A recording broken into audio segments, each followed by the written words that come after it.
Dry air की क्या definition है? Air without moisture content is known as dry air. ठीक है, जिसमें मॉइस्चर नहीं है वो एयर को हम क्या कहेंगे? Dry air.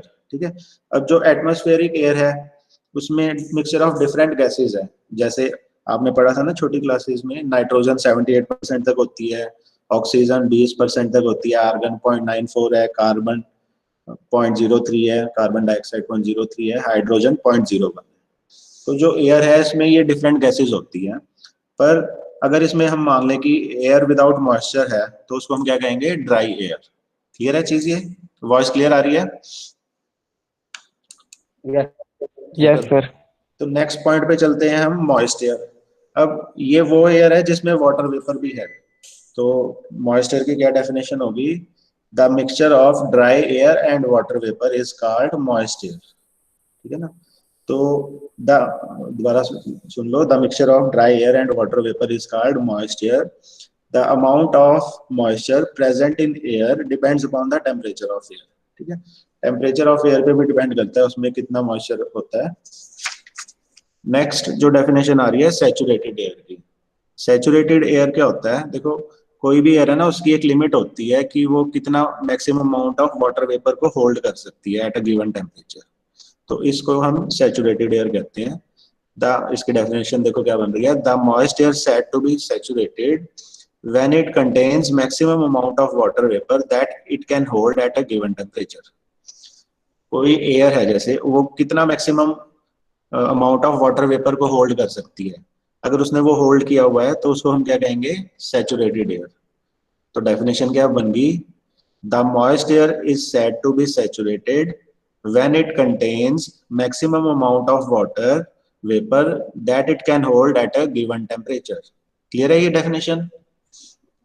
कि जो मॉइस्ट एयर है उसको हम सैचुरेटेड तब कहेंगे जब उसमें maximum amount of water vapour present है, जितना वो होल्ड कर सकती है। उससे ज्यादा अगर हम उसमें वाटर वेपर डालने की कोशिश करेंगे तो वो होल्ड नहीं कर पाएगी उसको। ठीक है, तो याद रहेगा व्हाट इज सैचुरेटेड एयर।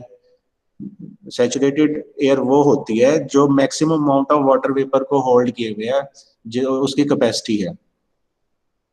फिर नेक्स्ट आता है अनसैचुरेटेड एयर। अनसैचुरेटेड एयर क्या होता है? ये less amount of water vapour होता है इसमें उसकी मैक्सिमम क्वांटिटी से। ठीक है ना? तो इसकी डेफिनेशन क्या बन गई?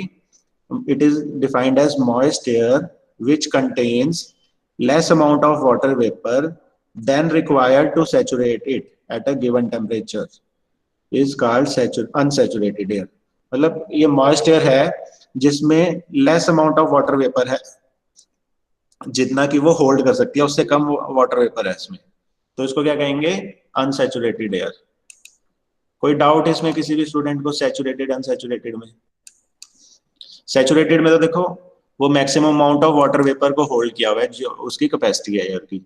अनसैचुरेटेड में क्या है? उसकी कैपेसिटी ज्यादा है मॉइस्चर होल्ड करने की, पर उसने कम amount of water vapour hold किया हुआ है। याद रहेगा ये, what is difference between saturated air and unsaturated air. ठीक है ना? फिर नेक्स्ट जो आपको टर्म याद रखनी है, ह्यूमिडिटी। ह्यूमिडिटी का तो आपको सबसे पहले दिमाग में क्या आता है? Amount of water vapour present in air is called humidity. ठीक है, अगर एयर में ज्यादा ह्यूमिडिटी होगी तो क्या होगा? आपको चिपचिप सा महसूस होता है ना, और अगर कम है तो आपको ड्राई सा फील होगा। तो amount of water vapour present in air within a given space is known as humidity और मॉइस्चर। तो ये आपको डेफिनेशन याद रखनी है। The amount of water vapor present in air within a given space is known as humidity or moisture। अब humidity ना आगे तीन टाइप्स की होती है। कौन कौन सी? स्पेसिफिक ह्यूमिडिटी, एब्सोल्यूट ह्यूमिडिटी और रिलेटिव ह्यूमिडिटी। ठीक है, तो इन तीनों का डेफिनेशन डिफरेंस भी पता होना चाहिए, डेफिनेशन भी, और इसका मीनिंग समझोगे तो आपको क्रैमिंग नहीं करनी पड़ेगी, लाइफ लॉन्ग आपको याद रहेगा।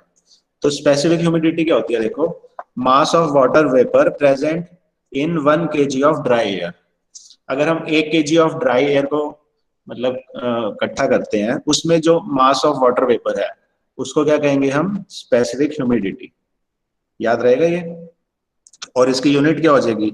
पर केजी ऑफ ड्राई एयर में होगा ना, तो mass of water vapour present in 1 kg of dry air is called specific humidity, and it is expressed as grams और kg of water vapour per kg of dry air, उसके according unit बन जाएगी, ठीक है ना। फिर आती है एब्सोल्यूट ह्यूमिडिटी। एब्सोल्यूट सर ये रिपीट कर दो पहले वाली सर। कौन सी, ये स्पेसिफिक ह्यूमिडिटी। हाँ जी सर। आप मान लो 1 kg ड्राई एयर लिया आपने, ठीक है, उसमें जितना मॉइस्चर है उसको क्या कहेंगे, स्पेसिफिक ह्यूमिडिटी, लिख लो। वैसे मैं आपको ये नोट्स भी भेज दूंगा और एक वीडियो भी भेज रहा हूँ।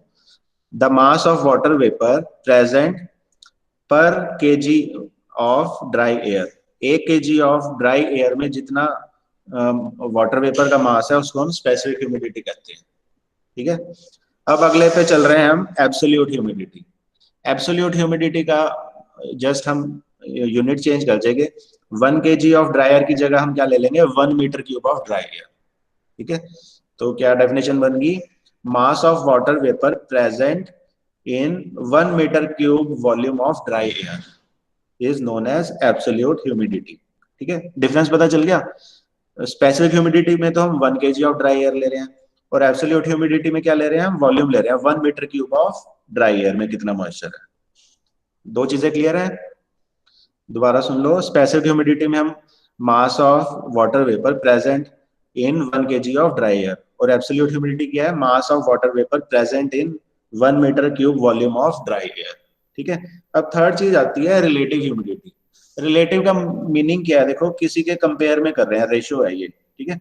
और इसमें डेफिनेशन सुन लो पहले आप रिलेटिव की, the ratio of actual weight of water vapour in a given volume of moisture to the weight of water vapor in the same volume of saturated air at the same temperature is called relative humidity, ठीक है। तो इसमें relative humidity में क्या किया हमने, देखो एक तो पहले हमने किस किस की रेशियो लिया, ratio of actual weight of water vapour in a given volume of moisture. आपने एक मॉइस्चर ली, उसमें कितना वाटर वेपर है उसको न्यूमरेटर में लिख लिया। फिर हमने क्या किया, सैचुरेटेड एयर की बात कर रहे हैं, सैचुरेटेड एयर में कितना मॉइस्चर है उसको डिनोमिनेटर में लिख दिया। इन दोनों की रेशियो क्या बन गई, रिलेटिव ह्यूमिडिटी। अभी आपको मैंने पहले सैचुरेटेड एयर बताया था ना, याद है वो। सैचुरेटेड एयर क्या होती थी, it is the air when it contains maximum amount of water vapour which it can hold eight a given temperature, ठीक है ना। उसकी बात कर रहे हैं यहाँ सैचुरेटेड एयर की। तो हमने रिलेटिव ह्यूमिडिटी का क्या फॉर्मूला बना दिया, ratio of actual weight of water vapour in a given volume of moist air. Moist air में कितना वाटर वेपर है उसको न्यूमरेटर में लिख लिया। फिर सैचुरेटेड एयर में कितना वाटर वेपर है उसको हमने डिनोमिनेटर में लिख दिया। इन दोनों की रेशियो क्या बन गई, रिलेटिव ह्यूमिडिटी। याद रहेगा ये। किसी को भी डाउट इसमें, व्हाट इज रिलेटिव ह्यूमिडिटी में। सर दोबारा बता दो हाँ रिलेटिव मैं में बता रहा हूँ, देखो आपको हल्का सा कंफ्यूजन इसलिए लग रहा है मुझे। आप एक बार इसको नोटबुक में लिखो। पहले न्यूमरेटर में क्या लिखना है आपने, मॉइस्ट एयर में कितना वाटर वेपर का कंटेंट है, ठीक है। और डिनोमिनेटर में क्या लिखोगे, सैचुरेटेड एयर में कितना वाटर वेपर कंटेंट है। इन दोनों की रेशियो क्या बन गई, रिलेटिव ह्यूमिडिटी, ठीक है। मैं दोबारा रिपीट कर रहा हूँ। सैचुरेटेड एयर वो एयर थी जिसमें maximum amount of water vapour है जितना वो होल्ड कर सकती है, उससे ज्यादा वो वाटर वेपर होल्ड नहीं कर सकती, वो चीज होती है सैचुरेटेड एयर, ठीक है। तो अब हम रिलेटिव ह्यूमिडिटी में क्या कर रहे हैं, हमने मॉइस्ट एयर में निकाल लिया कितना वाटर वेपर है, उसको डिवाइड कर दिया सैचुरेटेड एयर में कितना वाटर वेपर है। इन दोनों की रेशियो क्या कहलाती है, रिलेटिव ह्यूमिडिटी, ओके सर, ठीक है। थैंक अब यू। आई थिंक आप बोलोगे तीन चीजें होती हैं ह्यूमिडिटी में, स्पेसिफिक, एब्सोल्यूट और रिलेटिव, ये तीनों याद रखनी है। स्पेसिफिक में क्या था, water vapour 1 kg of dry air में कितना है। एब्सोल्यूट में क्या था, water vapour 1 metre cube volume of dry air में कितना है। और रिलेटिव रेशियो है, मॉइस्ट एयर में कितना वाटर वेपर है डिवाइडेड बाय सैचुरेटेड एयर में कितना वाटर वेपर है। याद रहेगा। तो ये तीन आपको कंसेप्ट याद रखने हैं, ये 2 मार्क्स के क्वेश्चन मिलते हैं आपको। What is humidity, explain it types, या आ जाएगा व्हाट इज आपकी specific humidity, what is absolute humidity, और व्हाट इज रिलेटिव ह्यूमिडिटी, ठीक है। तो अब नेक्स्ट कंसेप्ट पे चल रहे हैं हम, ड्राई बल्ब टेम्परेचर। 3 टाइप के टेम्परेचर होते हैं जो हम थर्मामीटर से नोट कर सकते हैं, dry bulb temperature, wet bulb temperature and due point temperature. याद रहेगा ये। तो ड्राई बल्ब टेम्परेचर क्या होता है, देखो जो ऑर्डिनरी थर्मामीटर है वो कौन सा टेम्परेचर नापता है, कोई कमेंट करना चाहेगा। जो ऑर्डिनरी थर्मामीटर है वो कौन सा टेम्परेचर नापता है, ड्राई बल्ब, वेट बल्ब या due point. Dry bulb temperature note करता है वो। तो ड्राई बल्ब टेम्परेचर क्या हो गया, देखो, the temperature of air recorded by a thermometer whose reading is not affected by moisture content of the air. ठीक है,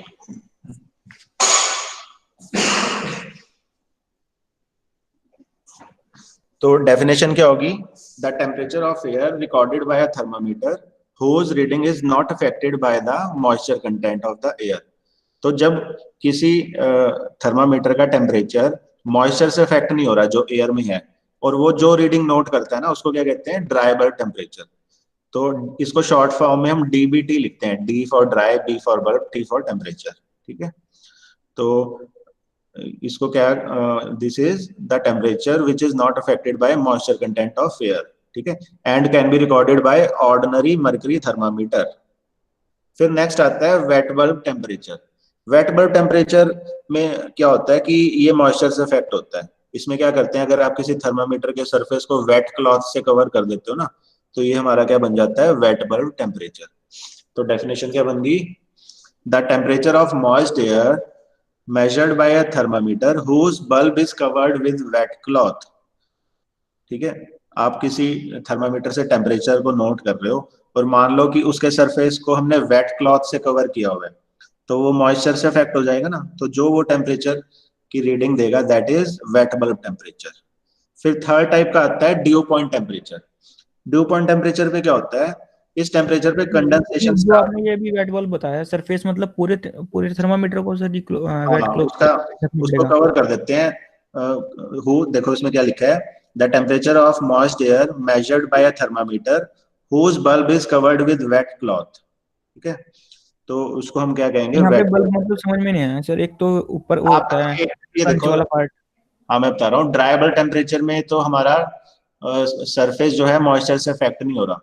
ठीक है, वेट बल्ब टेम्परेचर में सरफेस मॉइस्चर से अफेक्ट होगा, और उसमें आप चाहे उसको किसी ढीले कपड़े से आप कवर कर देते हो ना, सर तो सर सरफेस दो हो गए ना सर जी। एक तो ऊपर कांच का हो गया, नीचे मेटल हो गया। उसमें कौन सा सरफेस करना पड़ेगा कवर सर? कांच वाला। ठीक है, जिसको आप हाथ से होल्ड करते हो थर्मामीटर को। क्लियर है चीज, हाँ जी सर। सर पर इफेक्ट तो सर मेटल से होता है ना, मेटल को ही तो। वो सारा ही कवर हो जाता है यार इतना। अभी मैं आपको ना एक वीडियो दिखाता हूँ, उसमें ये डिटेल में बताया हुआ है। फिर थर्ड पे आते हैं due point temperature. Due point में क्या होता है, देखो आपको पता है कंडेंसेशन स्टार्ट होती है तो क्या होता है, छोटे छोटे ड्यू जो पानी में ड्रॉपलेट्स होती है वो कंडेंस होनी शुरू हो जाती है ना। तो ये वो टेम्परेचर है जिसपे कंडेंसेशन स्टार्ट हो जाती है, तो उसको हम कहते हैं ड्यू पॉइंट टेम्परेचर।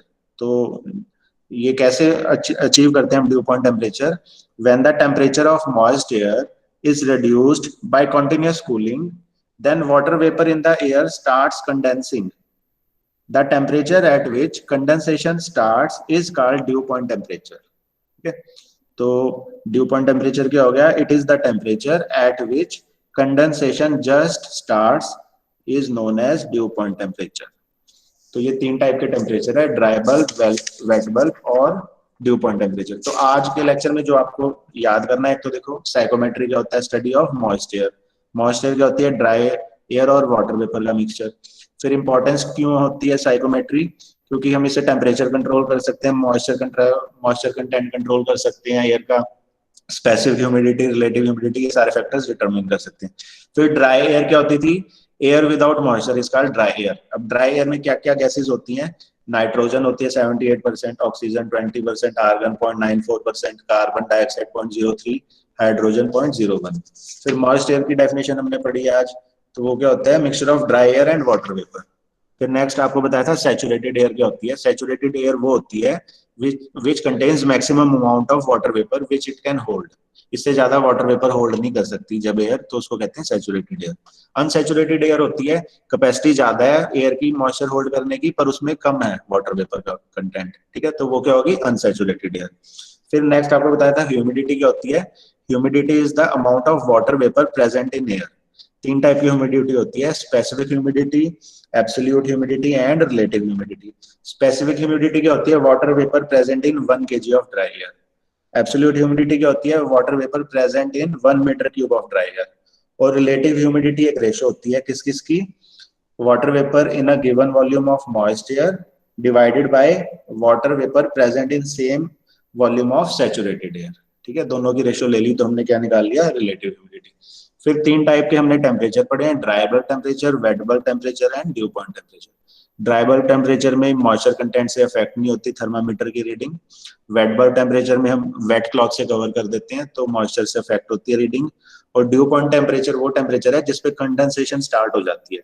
जब आप किसी टेम्परेचर ऑफ मॉइस्चर को कम करते हो ना, रिड्यूस करते हो by continuous cooling, then water vapour in the air just starts to condense at particular temperature.